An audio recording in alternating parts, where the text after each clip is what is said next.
We say it, and it seems like that's how it is. That the disappearance of people is the perfect crime because there is no body of evidence. Because for the investigators or the authorities, they say, oh, she probably ran off with her boyfriend. She's probably up to no good. She'll probably come back soon. Are you sure you don't know where he went? I mean, they said I was hiding my son. The forced disappearance of people is a slow death because it eats away at us day and night in our thoughts. Every day, every moment thinking, where is he? How is he? If he's cold, does he have to cover himself up? If he's hungry, will they give him something to eat? Will he even be able to drink water? What if they're torturing him? What if he's already dead? We'll settle for just finding them? No, and like the meme says, trying to find who's to blame, well, that's just being greedy. Right? Given the system of corruption and complicity that exists between the authorities and crime, organized. Mexico has been going through a serious crisis of violence and security for several years now. The collection of stories about violent acts, disappearances, and murders of hundreds of people in different states of the country makes us wonder, how long will all of this go on? And the thing is, forced disappearances in Mexico keep increasing. On average, 40 disappearances are reported every day. The country's inability to deal with this crime is clear, and it affects all the families who suffer from not knowing where their missing loved one is. So in this video, Maria Luisa tells us about the day her son Juan de Dios left home with some friends to run some errands. And without any explanation, they disappeared without leaving any trace. The struggle between the desperation to know what happened to him and the lack of response from the authorities led her to embark on a journey on her own, searching for the truth. And that's how the group Voice of the Disappeared in Puebla was created. I am Maria Luisa Nunes Barojas, founder of the group Voice of the Disappeared in Puebla, mother of Juan de Dios Nunes Barojas, who was a victim of the crime of forced disappearance on Friday, April 28, 2017, along with his friends Abraham and Vicente Basurto Linares. Well, in my case, my son was already 23 years old at that time. He was an adult. He had gone out, it was Friday that day, he had gone out with Abraham and Vicente. They were guys he would occasionally meet up with because of ties through in-laws. We are from a very small community in the municipality of Palmar de Bravo in the state of Puebla. My community or my town is called Tehuitzo. It's a completely rural community. There are no medical services or anything like that. For everything, it's necessary to leave. So for the judicial districts of Tecamachalco, Tehuacan, and Puebla itself. And well, that day he had to make some payments for a commitment we had for the following weekend. He left the house around 2 in the afternoon. I got in touch with him at around 9:30 at night. That was the last time I communicated with him.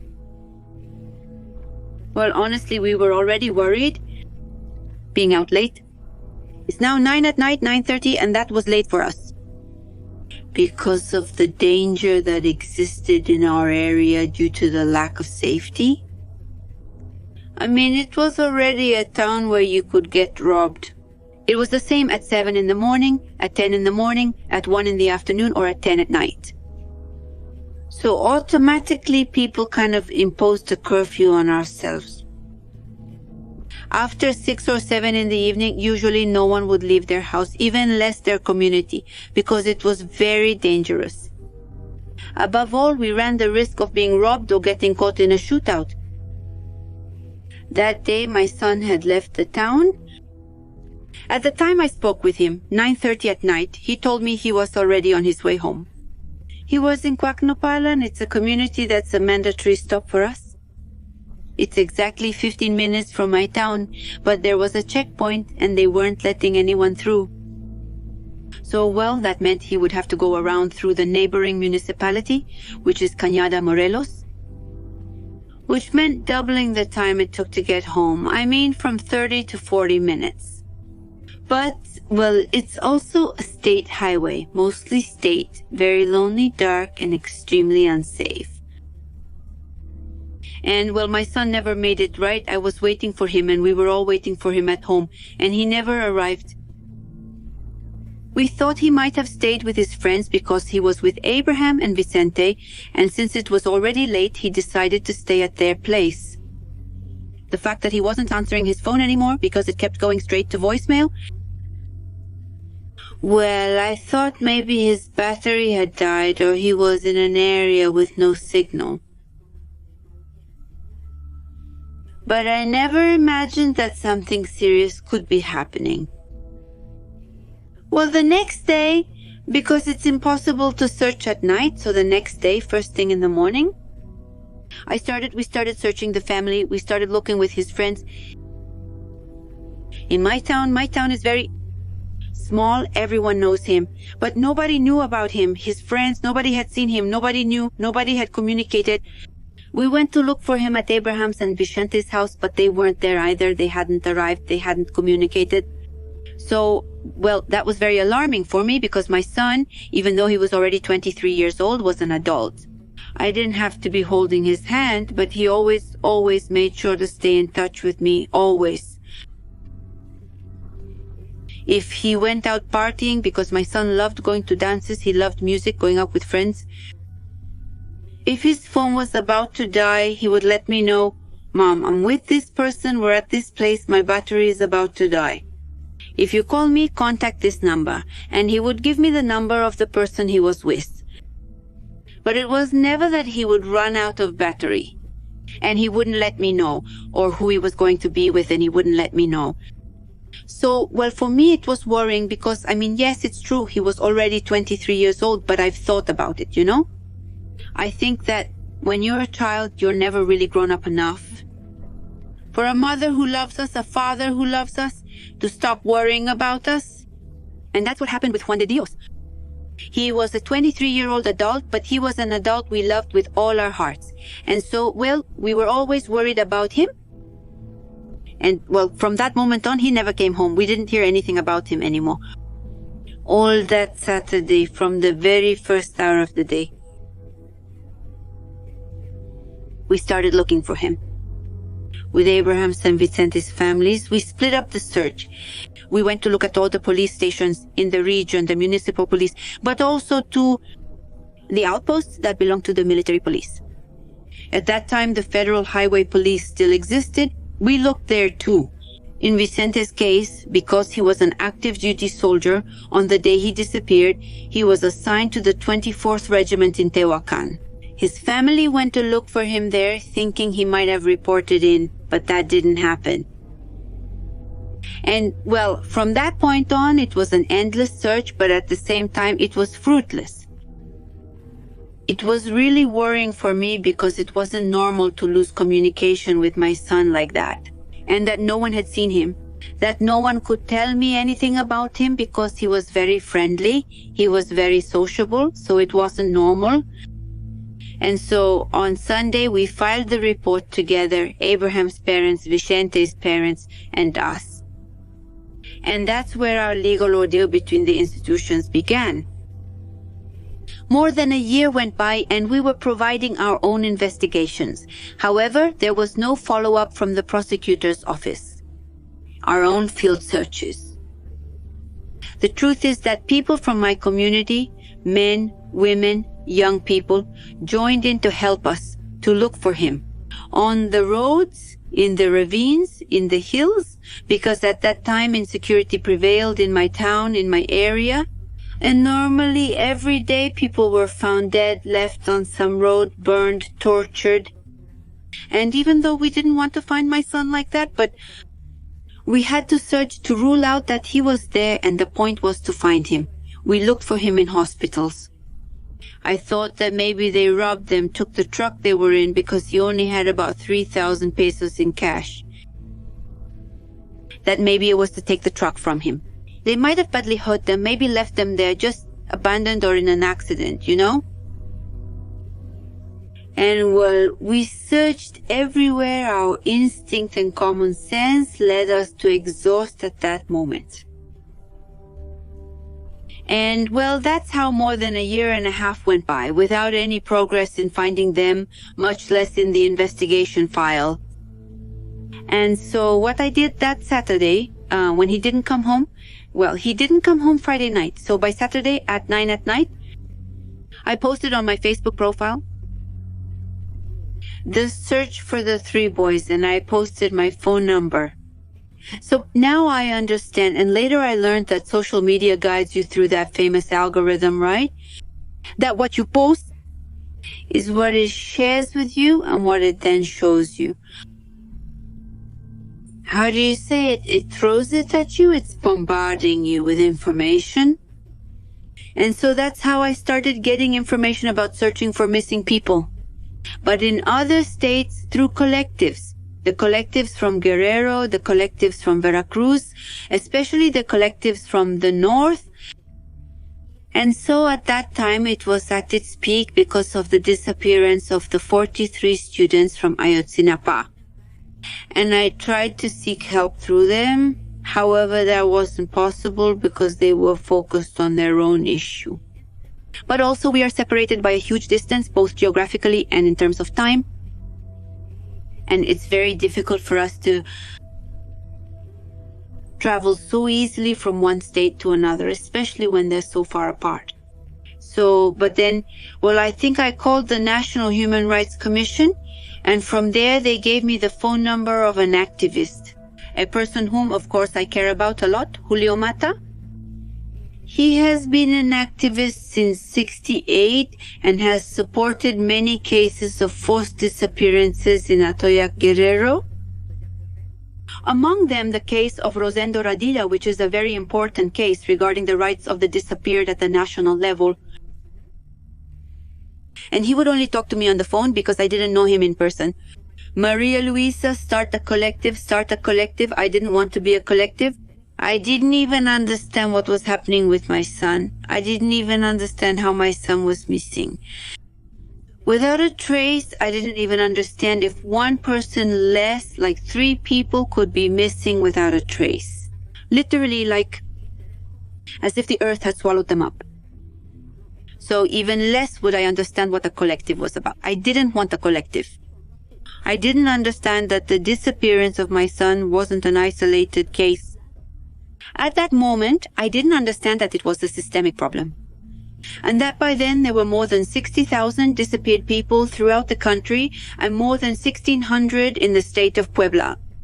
When no one talked about disappearances in the state of Puebla.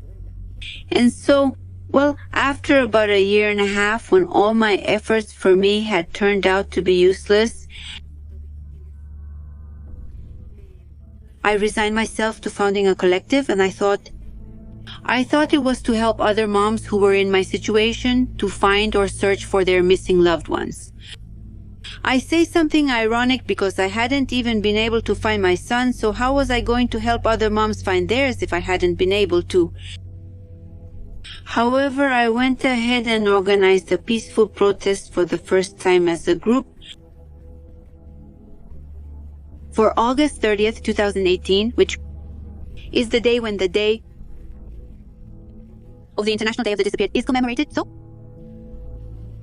well, I'm really bad at a lot of things, but when it comes to managing social media and these technology things, they're just not easy for me.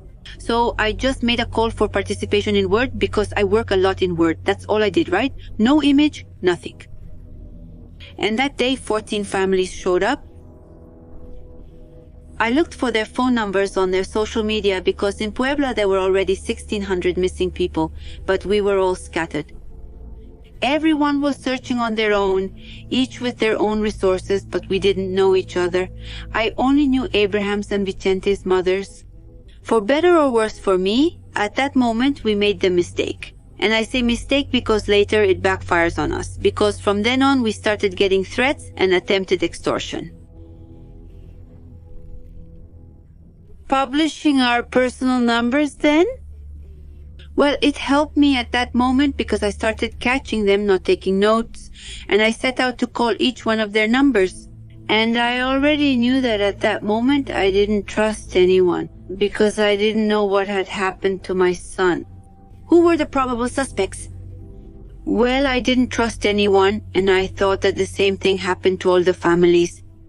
And so they couldn't answer the phone and listen to me. I would ask them who it was and what was going on. And well, that's how it was. I made more than 30 calls. However, only 14 families showed up. Apparently, there are very few of us. But from not knowing anyone and being the first attempt, I thought it was a great response. We met there in front of the Attorney General's office of the state of Puebla, in Puebla City, and we started to share our experiences, to get to know each other. And well, I think that bond of having a missing family member created trust, and we knew we could talk calmly and freely because we believed it wasn't possible for someone who was going through that situation to hurt us. And we opened up with that trust. And then we agreed to meet for a second time 2 months later. Why did we decide this? Because everyone started to agree. They didn't want to take my report right away. They asked me for money. They told me I had to bring the documents or the paperwork myself. They treat me badly. They would ask me, well, who was your son with? Or if I was the mother of a girl, oh, well, she probably ran off with her boyfriend. She'll be back tomorrow. Or if it was a man, like in my case, the investigators would ask me, Ma'am, what does your son do for a living?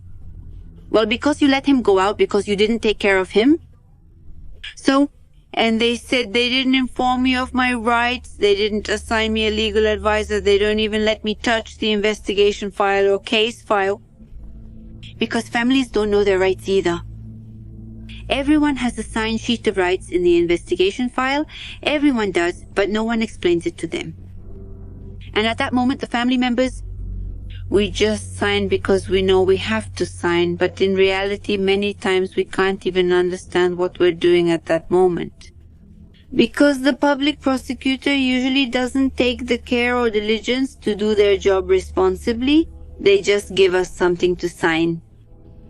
And so I saw them saying, I have already told them to interview this person, that I have these witnesses, and they don't listen to me. And they didn't request the cameras, and they didn't follow up on the phone, and they didn't do this, and they didn't do that. And just omissions, and mistreatment by the authorities at the prosecutor's office. Towards all the families at that time, for everyone.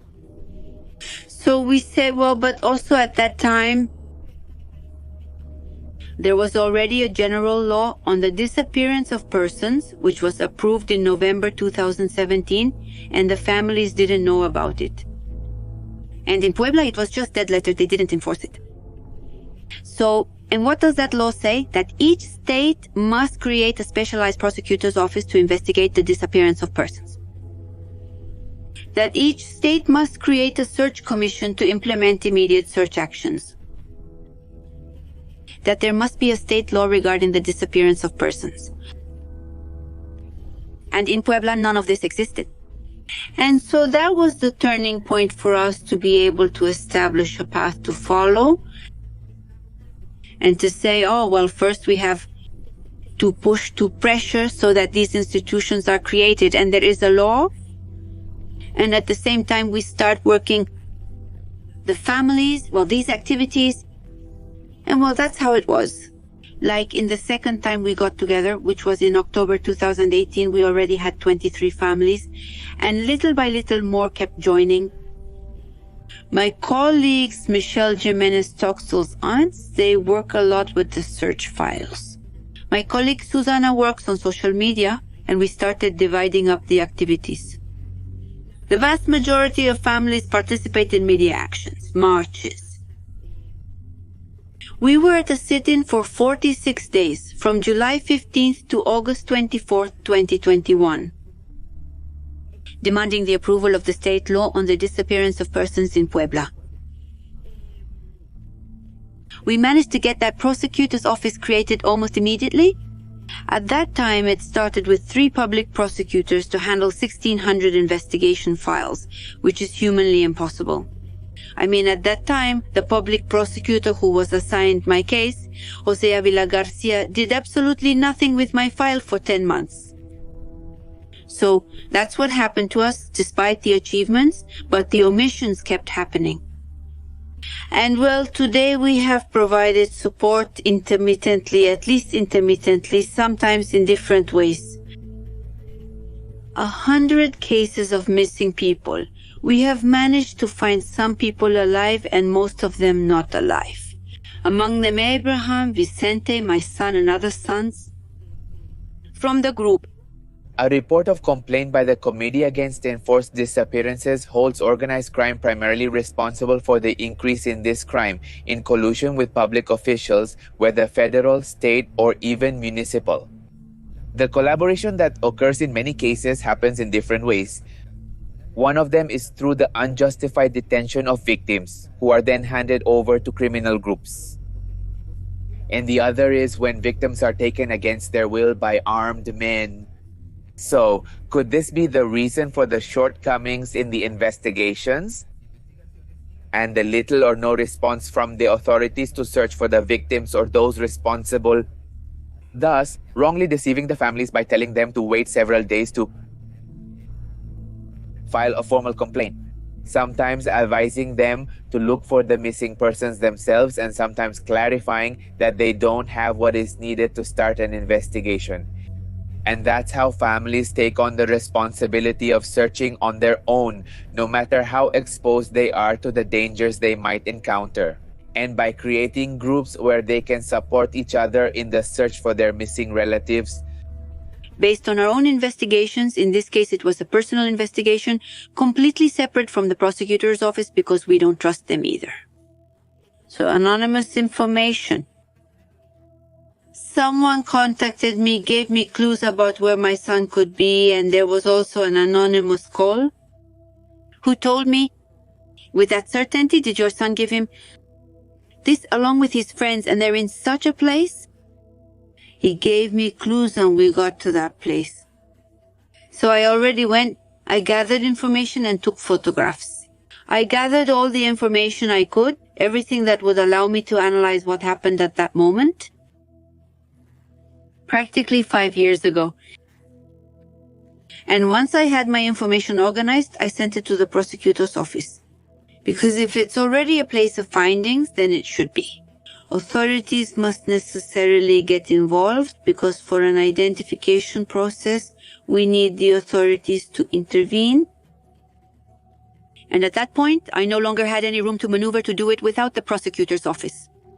So we got there, we worked for about 4 months in those places, and we managed to find Abraham Vicente, my son, but we also found 3 more people. To see him play, joke around with his friends, with Abraham, with Vicente. And unfortunately, this was no longer possible. Crime, this damn state that doesn't work, took our children away from us.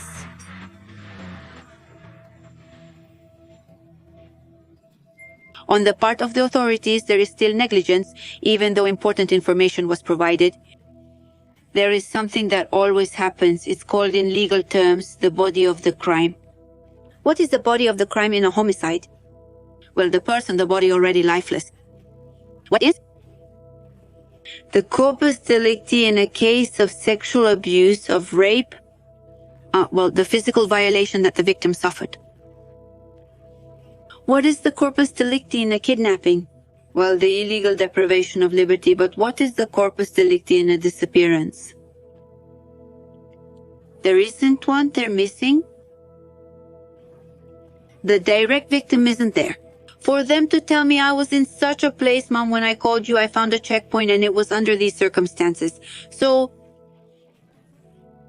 that's why it seems like we say it and it seems like that's how it is. That the disappearance of people is the perfect crime. Because there is no body of evidence. Because for the investigators or the authorities, they say, oh, she probably ran off with her boyfriend. She's probably up to no good. She'll probably come back soon. Are you sure you don't know where she went? I mean, they said that I was hiding my son. So there are no witnesses, and the ones who are there don't want to talk because if there are witnesses, usually they are involved. in that illegal deprivation of freedom, torture, murder, and subsequent disappearance.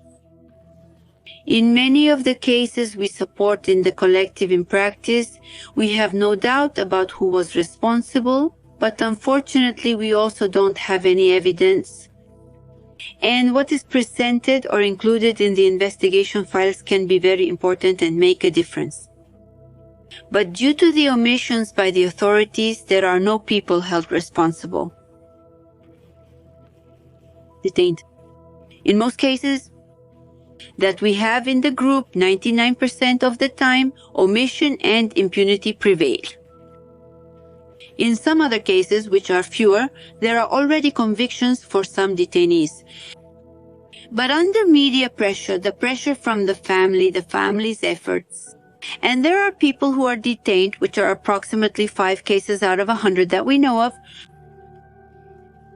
but they don't talk, they don't say where the victims are. So, well, it's not like the cases are closed either, because I'm saying this in the case of my colleague Maria Eugenia. Her daughter has been missing for 4 years, and there is a person sentenced to, I think, 37 years in prison. I don't remember exactly the length of the sentence, but Maria Eugenia says, I would trade that sentence for my daughter. Because sometimes most families now, we're not really looking for someone to blame anymore. We just want to find them.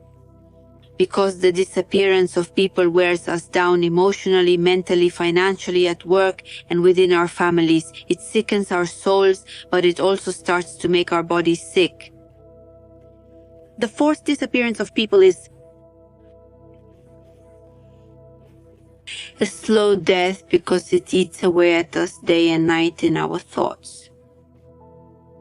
Every day, every moment, we keep thinking, where is he? How is he? Is he cold? Does he need to cover himself? Is he hungry? Will they feed him? Will he even be able to drink water? What if they're torturing him? What if he's already dead? Was he or she alone? No one could help them. No one had mercy on them. Where are they? Will I find them? Where are their remains? So the families, when talking about the disappearance, we settle for just finding them.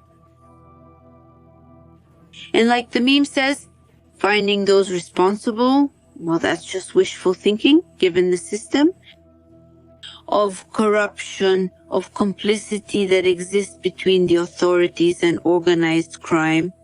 There were mixed feelings. A supporter tells me, Miguel Angel Martinez, Maria Luisa. It's a bittersweet moment because after 5 years, knowing that my son, finally knowing what happened, it's not that I'm satisfied and it's not that it comforts me. But the agony is over now, right? Of these unanswered questions like where are they, how are they alive or dead? What happened to him if he's also out there as a hitman killing and making people disappear? This agony is over now. That peace really reaches me. Above all, not from knowing that my son is dead, not from knowing that my son was tortured and murdered, and they made him disappear with the intention that I would never find him, but from knowing that they no longer have him in their hands, that they can't hurt him anymore, that he is now safe from all the evil that exists in this world. And on the other hand, I was able to understand that thing we say in such a cliche way, that hope is the last thing to die. Today I can tell you what it feels like to feel, to know that hope was the last thing to die. Well, the hope of seeing my son again is gone, of hugging him again, of telling him, I used to say. I thought that when my son came back, I was going to throw a big party and wear a suit because I didn't have one. I don't have money to throw a party. And I used to say, when he gets here, I'm going to give him a beating, that bastard, right? I mean, do you see all the mess you caused? But, well, I never had the pleasure of giving my son that beating, right? And so it stays in nostalgia, the pain and sadness it brings. It doesn't go away just because I found him, even if it was without life. It doesn't go away, that stays. And I think that's going to stay for a lifetime. And I think I'll take it with me when I'm no longer here in this world. It's been 3 years since I got my son back. On February 18th, it was 3 years since I got my son back. But anyway, I'm calm, I'm at peace, and it hurts me a lot to think that while I was able to recover, even if it was my son without life, that day Michelle Jimenez Tuxtel had been missing for a year. So dates become very meaningful for us and us. They generate a lot of emotions. Because while I at least had our joy that the prodigal son was coming home, my companions were with me, accompanying me, but with an empty soul because her beloved nephew still hadn't come home, and that day marked another year of his disappearance. It is estimated that there are more than 60 search collectives for missing persons in Mexico, and the goal is to join forces until the victims are found.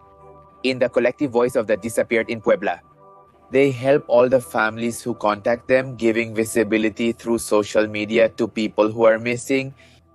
They also conduct field searches, going out into the streets to look on their own, posting and sharing flyers of the missing people, talking to people to find out if they have seen them or if they have any information that could help, searching in ravines, hills, or dumps and having to expose themselves to the dangers that may exist in these places.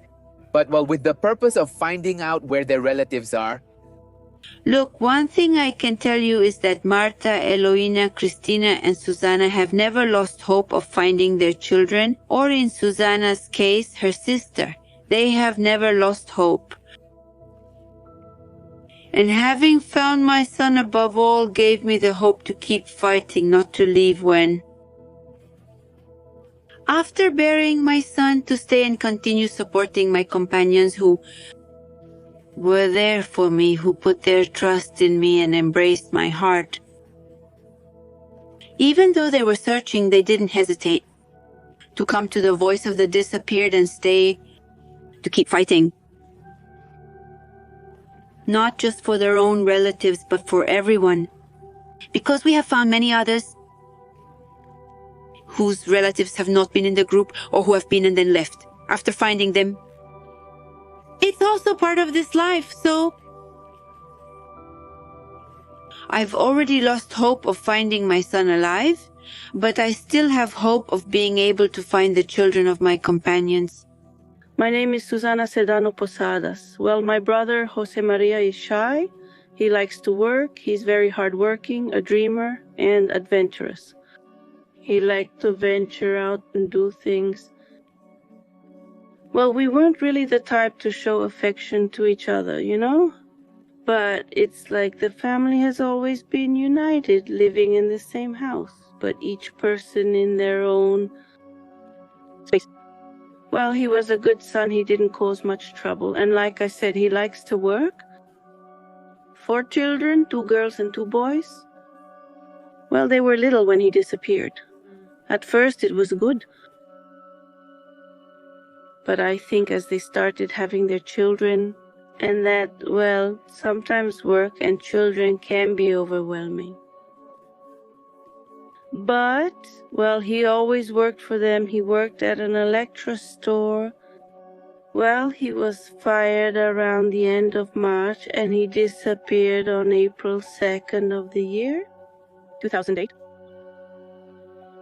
Here in Puebla. He left the house. He left with his bicycle, his backpack. And well, he didn't come back, and we never heard from him again. Well, it's just that he spoke with my sister the last time. Well, he told her, "Take care of my children for me." I don't know if he was planning to go out and look for work. I don't know if it was far because, well, he had his backpack and he had some clothes with him. And he told her, take care of my children for me until I get back. And then around the 20th, when they went to, on April 20th, to file the report, but they say they didn't want to take it. So she Filed it. as a preliminary investigation. And they took it as if he abandoned the home, but they really didn't know that he had disappeared. I mean, they didn't investigate. I don't think my brother would abandon his children because he loved them very much, his children. When they told me he was missing, and I told my mom, well, look for him, don't just leave it like that. And I even did some investigating myself and gave them addresses so they could go check. But yeah, it was hard for my mom because, well, she got depressed, she lost weight. She has talked very little, but the time she did talk, she said that, well, she felt like she was going to die. But, well, thank God she's still alive. But, well, my mom is already very worn out. When I resumed the search, which was in October 2018, quite a bit of time had passed. But, well, I think the authorities also had something to do with it because they didn't do their job searching on time. They should decide to tell the family what the next steps will be, right? So their searches, I think they've been more like desk searches where they send official letters, which they call collaboration letters, but that's it. They don't really investigate. And, well, I once asked that they interview the wife, but they didn't want to. They said they would look for her, but really, no, they didn't interview her. Well, I also talked to her once and I told her, help me look for my brother because we want to know about him. And that's it. She told me yes, but she didn't do it. I don't know if it's because she already has a new partner, a new child. At first I was kind of sad, and once she wrote on the back of a photograph that she missed him, that she loved him very much, and that she wanted him to come back.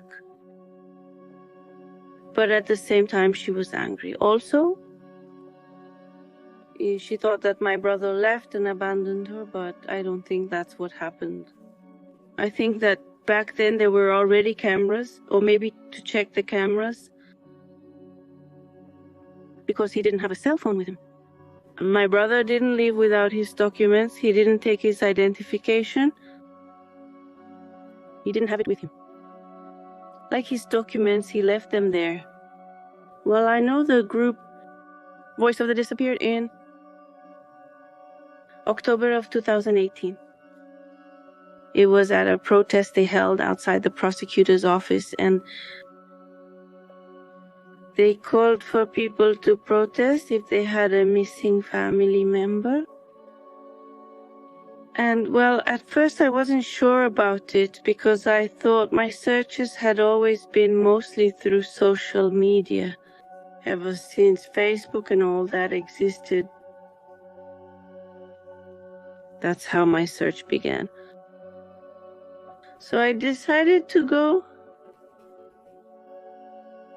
And there they embraced me. They told me they were going to support me. Well, it was like a new family for me, since she was also looking for her son, that we were going to support each other, but they weren't going to, they didn't promise that they would find my relative. But just by telling us that seeing several of us, the prosecutor's office was going to take action since we were putting pressure on them. And yes, some things changed in the way they treated us, but the case still isn't moving forward. They put up obstacles that sometimes you have to look for. Well, I'm going to stay in the group because I feel comfortable and, well, we keep each other company. Well, as a family member of missing people, it affects us emotionally, physically, and psychologically. I have had to undergo medical treatment to cope because, well, yes, it's hard. This problem of disappearances keeps growing more and more. And, well, if we can contribute even a little as a group, as companions, that gives us motivation to keep going. Well, we cry together, we laugh together, we joke around, and, well, we end up like the frog from the meme, right?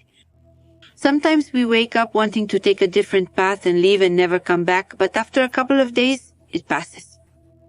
So, we always make some joke that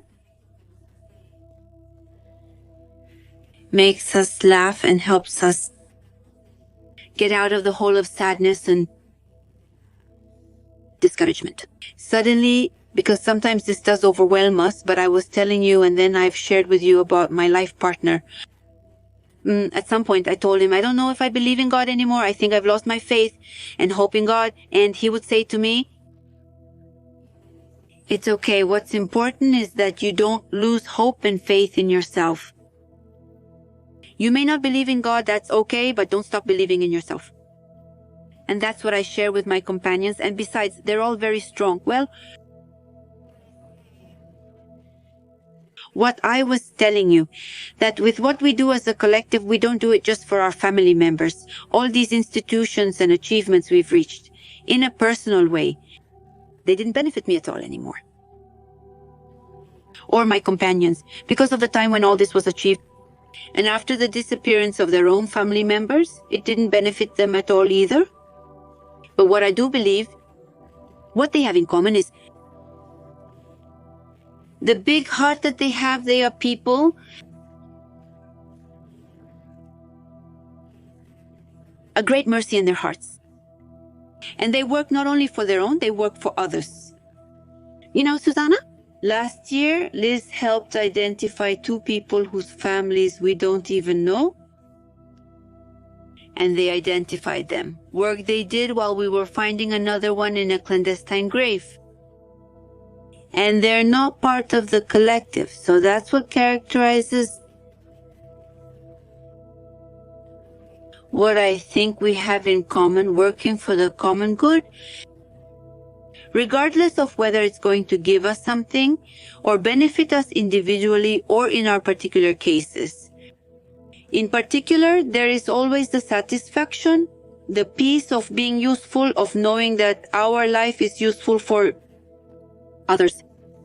The path they have to travel in search of that missing family member, it's an indefinite anguish of not knowing what happened to them. And as if that weren't enough, having to deal with the weak efforts of the authorities to make progress in the cases, which makes the pain even greater, not knowing if they are alive or if they are suffering. The change that comes to the life of a person with a missing family member makes them give up and abandon everything to dedicate themselves solely to searching for their loved one. Because if they don't do it, then who else will? The authorities won't. The search then becomes a process of emotional exhaustion. And that's thanks to the support of the collectives. The relatives know they are not alone, and they don't lose hope that one day they will find their loved one. I think so. A lot has already been achieved, materially speaking. I was telling you a while ago that this prosecutor's office started with 3 public prosecutors. Today there are at least 20. They already have their own investigation agency or their own investigation group, which they didn't have before, and now they know more. They've already learned, they've already messed up our cases, so now they've learned. And today, I can say that even though there's still a lack of willingness from the authorities, well, we're still here to keep pushing, pressuring so that things get done, to the idea that they have to do their job, that we don't get paid a cent. But they make a living from that, and out of love for their work, out of love for their family, they should be committed to what they signed up for. So, it's still hard for us to make them aware. That's what's missing, but materially they could already make a difference. And they've already learned a lot, she said sadly. They've already messed up our cases, but in many cases we're already seeing good results. I mean, not everything is dark, right? There are bright spots that motivate us to keep fighting. I think families don't make mistakes. Mistakes are made by the authorities. To tell you that I made mistakes would be to take responsibility for a burden that isn't mine. To think that Eloina, Marta, Susana, Cristina, and all the others made mistakes is to assign them a responsibility that isn't theirs. So I think families don't make mistakes if we don't do anything wrong. But what I would recommend to families is that they don't stop trusting their sixth sense. In that instinct and the first line that their intuition pointed out to them from the beginning, because we are not wrong, because they are right. And I just want to insist again, what I would tell you is don't trust everything you want to tell the authorities. Make sure it's in writing. Nothing verbal, because words are carried away by the wind. That they demand, because victims, in legal terms, only have rights. We have the right to be cared for, to be respected, and to be treated with dignity.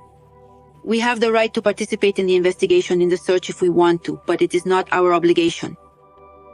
And so, don't allow the authorities to delegate that job to you because they get paid. We don't.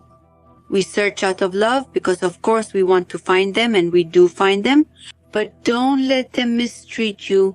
Don't let them criminalize and re-victimize your missing loved ones. The Mexican government has the obligation to guarantee our safety. It has the obligation to eliminate and fight against anything that puts us at risk. And so, let's not lose sight of the fact that we have to demand that we can collaborate, of course, and act with honesty as well. That's important, yes, but sometimes that truth can be uncomfortable. Don't let it matter to you, because the disappeared are victims, and they must be searched for as victims, regardless of the circumstances under which the disappearance happened. The women who are also fighting, and the ones you see here, the ones you haven't been able to see, all the families. Eloina, Cristina, Marta, Susana. My name is Marta Dominguez Perez. I am 58 years old, and I am looking for my son, Carlos Rene Rojas Dominguez. Well, since he was my first son, obviously, I tell my children that he was my first love, my first experience as a mother. He was a very calm child, very polite. Where he grew up during his first few years. When he was about 11 or 12 years old, he started selling. He was very hardworking since he was little. He sold bread on a tricycle. He helped a baker. And then he would go to the street market, to the market to help to carry things at the street market in the afternoon. He was very good. You could see that he really liked to work since he was little, maybe because of the need there was at home. He would go out. He sold popsicles. But when he was about 13 or 14 years old, he started going out to work. He sold handmade sandals. In the town, they make sandals. So he left as a worker, and that's how he started to get to know different parts of Mexico City, because he would go out for that job. When he came back, well, obviously it was still. At that time, he was a teenager who obeyed me, who was doing well. That doesn't mean he didn't obey me now. But as he grew up, well, obviously, he started going out more. Sometimes, well, he even started his own family, his life with his partner.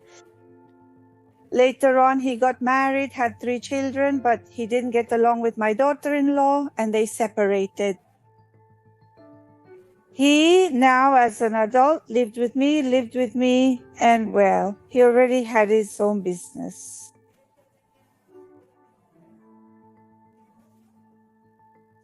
He didn't have a truck. When he went out to work, he had to transfer from one vehicle to another, so he would take his merchandise with him. But the place he liked to go out to the most was Tepic, Nayarit. That was his favorite place. He always told me, with a smile, he would say, "Mom, I think I was born there because we are originally from Michoacan. Well, I am. He was born in Mexico City, and, well, he grew up here in Puebla." So he would tell me, "Mom, I think I'm from Tepic. I was born there," because he really liked that place. He would come to me very enthusiastically telling me, "I really like Tepic, Nayarit. Mom, I like it. I don't know. I love Tepic, Nayarit." So his work and his trips were over there. When he came here to stay, he would travel to Tepic, Nayarit for 2 or 3 months. Then he would come here to stay for a month or 2.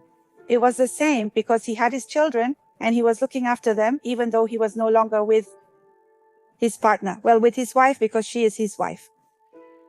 So it turns out that he would come, spend time with the kids, look after them, and then go back to Tepic. So, well, one day he just didn't come back. At that time, I am a woman, very cheerful. I make friends with people quickly. Well, my life changed completely. I tried not to go out because it bothered me when people asked me about Carlos. It even bothered me when they said, "Doña Marta, I'm with you." Or it bothered me when they asked, "Have you found Carlos yet?" That was what bothered me. I didn't want to give any explanations. And as I told you before, I sell things outside of school. When classes were held, my children would go do the shopping for me. I didn't want to go out or see people because out of curiosity, out of morbid interest, for whatever reason you want, they were always asking questions. And my smile faded. That smile I used to have faded. There was a time when I told my children, "I don't want you to talk to me about Carlos." At home, whenever we mentioned Carlos, it would end in tears, me as a mother and my children too. There was a time when we stopped talking about Carlos just to avoid the pain and sadness. But after some time, someone told me that one of my brother's eye was still looking for him. I went back to Guadalajara but found no answers. When I returned to the prosecutor's office, all they told me was the same as always. "We're investigating, we're looking into it," but they never gave me any facts, they never gave me anything. Here it is, ma'am, look, never. The investigations they have are because they're the ones we found. After that last search I did. Leaving the morgue, I couldn't anymore, shouting the name Carlos and saying, "Tell me, where else should I look for you?" I don't know where to go anymore. The same streets always tell me the same thing. What should I do? I find a group, Families United for Our Disappeared Jalisco. When I start talking with Mrs. Guadalupe Aguilar, right away I felt that the weight I was carrying was lifted off me. I felt that I really wasn't alone anymore, that now I could walk with them because each of them also carried the pain of a missing son or daughter. When I got home after talking with them that night, I traveled to Puebla. what was my face like that when I arrived my children? I don't even remember, not even about my children. She asked me, Mom, did you find Carlos? Do you have good news about Carlos? I told her, no, Mom, it's just that we see you differently. We see it in your face. We don't see that sadness anymore. I told her I found a group that's going to help me, but I was smiling. I was happy. I found a group that's going to help me look for Carlos. And she says, really, Mom? I say, yes. And that same week they called me. They contact me with Maria Luisa, who is the founder of the Collective Voice of the Disappeared. And from then on, I was no longer alone. I was no longer alone. I've been with the group for 2 years in September, October, November. So I've been with the group for 2 years and 3 months. FUNDEJ, and in the group Voice of the Disappeared. I can tell you that the pain is the same because the pain doesn't go away. The pain is still here. But right now, I'm not alone anymore. I'm really not alone anymore. And the proof is that I'm here. I would like to ask anyone who might have information, who might see and know what could have happened to him. To José María Sedano Posadas, to Adalberto Gallardo Nopal, to Carlos René,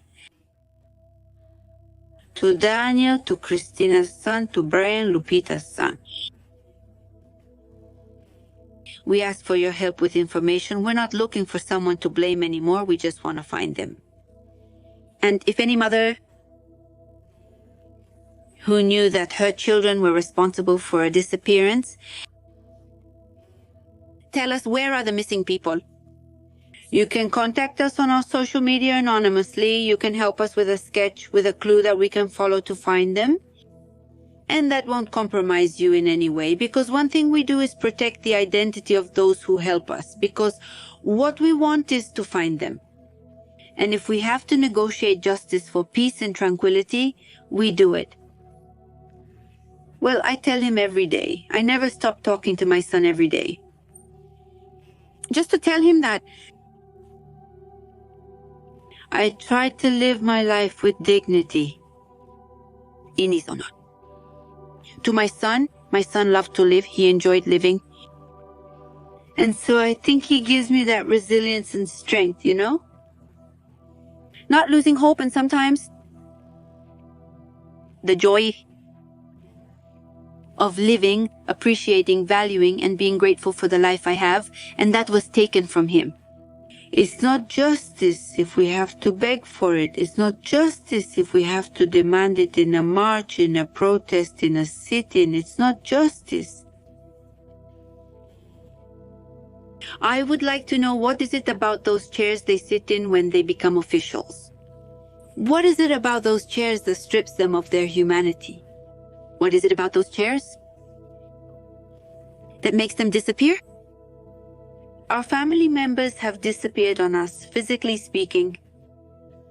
But those people who are public officials, who have the power to make a difference, they have lost their essence, their love for life, their gratitude for life, for their loved ones, for their dear ones. But by getting out of that chair, they are more vulnerable than we are, and that we also have compassion for them. Honestly, I feel sorry for them, because I wouldn't want to have the soul as empty as theirs has been left. Yes, we've had settlers, of course we have. Some of my colleagues have suffered abductions, threats, and harassment. They have sabotaged me. The car tires, the door lock, as if opposing me, right? We receive threats to the collective's number, but also to my phone number. We are exposed. But I used to say something. When they disappeared my son, when they disappeared our loved ones, they also took away our fear. And so I do believe that in this life, well, we have to take risks by living.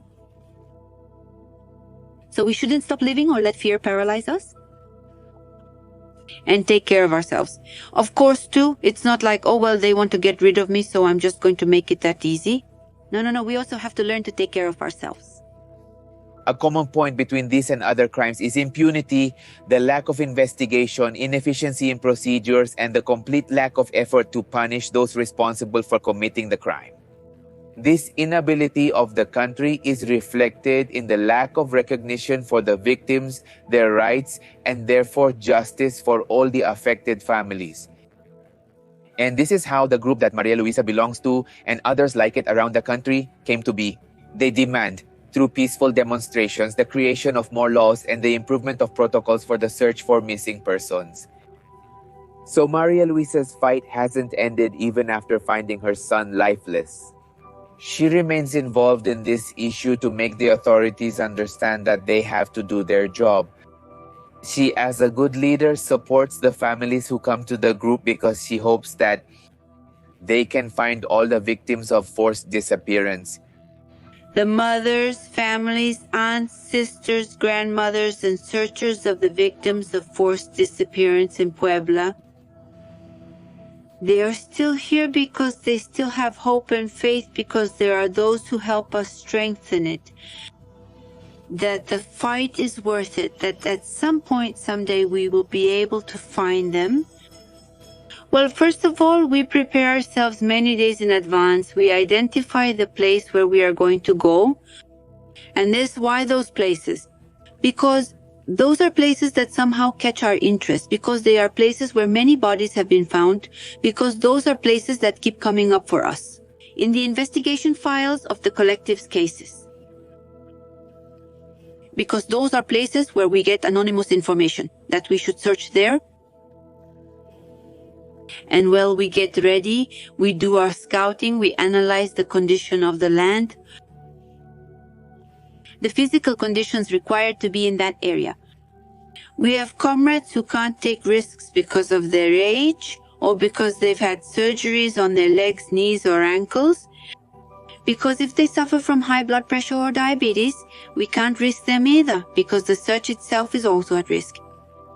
So we take all those factors into account, from bringing a first aid kit, but also from not leaving without having breakfast, bringing our own lunch, and a team that stays behind to monitor us, keeping communication at all times.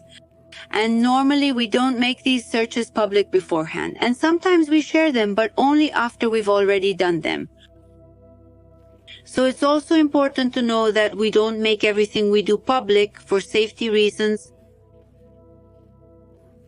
for caution. For everyone's sake. Let them tell us where our relatives are. Let them tell us.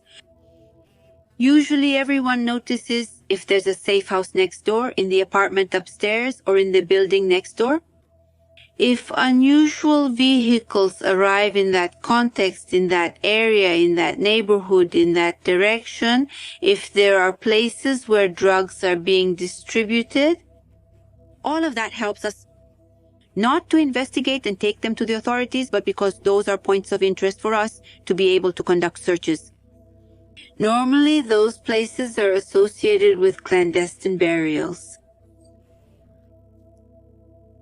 And well, any information you can provide us, no matter how useless it may seem to you, for us, it will always have meaning, and in that way you can help us. Well, usually we mostly need fuel. We've already received a lot of material donations, shovels, pickaxes, rods. Now, what we need most when we go searching is drinks. Hydrating drinks. And for fuel, which is usually very expensive for us. And well, to be able to do it, if we go out to look, for example, we spend 4 days. We have to take our stove, our charcoal, our firewood, our things, so that, well, we can also prepare our food. Yes, maybe tents to sleep in. Or sleeping bags. This is a gift that Anna Pandal gave us. She's a student. She has approached us in solidarity, and she does embroidery and knitting together with her mom. So this is the searcher. It seems, I don't know if you can see it, but here she embroidered her shovel. We usually bring our tarps with our slogans, and in this case, it's a gift for Susana, for Jose Maria Sedano. Posadas. And well, always the slogan, until we find them, because that's the goal in the life of a searcher, until we find them. These are our brochures, which we hand out when we go to marches, when we go to communities. We also work on prevention in communities and schools, spreading awareness about what the disappearance of people is about, and how can we prevent our children and teenagers, our young people, from becoming victims of enforced disappearance. And well, here you have our contact network, so that any information you can provide us can be sent to us anonymously. But also, if you need advice, we can provide that as well. If you need to contact us so we can come and give talks about prevention or spread information about human rights in schools or communities, we can do that too. We deeply wish that there would be no more missing people from today on. The disappearance of people is the worst pandemic, the worst cancer that can happen to our humanity. Help us fight it. Take care of your children when it comes to social media. The contacts our children and teenagers have on social media are not friends. I've asked them at schools, how many contacts do you have? Then someone tells me, I have 3,000 contacts. And if you had an emergency today, how many of them would actually show up? 2, 3, maybe 5. So it's very important, but it's also important for us to stay informed. I tell them at schools, we go to universities that aren't law schools and they don't know what their rights are. So as part of our culture, let's read. There's a little book out there that's always talked about among lawyers. The Political Constitution of the United Mexican States. Read the first 20 articles. Those are our human rights. That's where our main rights are. So an informed society will always have more tools to take care of themselves, to prevent and to demand and know what to demand. Today, I finally understood what a collective is. Back then, I thought a collective was useless and I didn't want one. But now I understand what a collective is. I want to tell you from the bottom of my heart that the collective exists to find the missing people. The collective is there to support us in the search, so we don't end up dying inside while we're still alive. And at the same time, we have achieved wonderful things. We have found our missing loved ones. Today, I understand what a good collective is, even after so many years of searching without finding anything. And if we find them without life, the acts of remembrance become important. So now we also do this, and it was also with the collaboration of projects that helped us make murals, which are acts of remembrance, but now we also have them. Books for Memory is Weaving Memories, which was done in collaboration with the Ignacio Yacuria Institute of Human Rights at Ibero Puebla University. But we also have a book of letters against forgetting with an organization from Pelo al Cholo. So they're also on social media. You can read them. You can get to know the mothers. And a favor. When you see us at the marches, sorry if we suddenly block your way. It's not because we have nothing to do at home. It's because we're searching, but we're also fighting. So that if you have your child at home, they come back safely every day. And safe to your home, so that there are no more missing people. So be empathetic and don't make judgments beforehand. We didn't choose this lifestyle. It was imposed on us, and we've faced it with a lot of strength. And we hope that society will unite with us in this way. Remember that these videos are uploaded on Mondays and Wednesdays on Pepe Misterio's main channel. And if you have any case you'd like to share, whether you're a mother, a searcher, or you've been a victim of a crime, you can contact me at the email appmisteriocom.x, or if not, write to me on Facebook. You can find me as Pepe Misterio, and I'm also on Instagram, where you can find me as Pepe Misterio Mexico or Pepe Misterio Documentaries.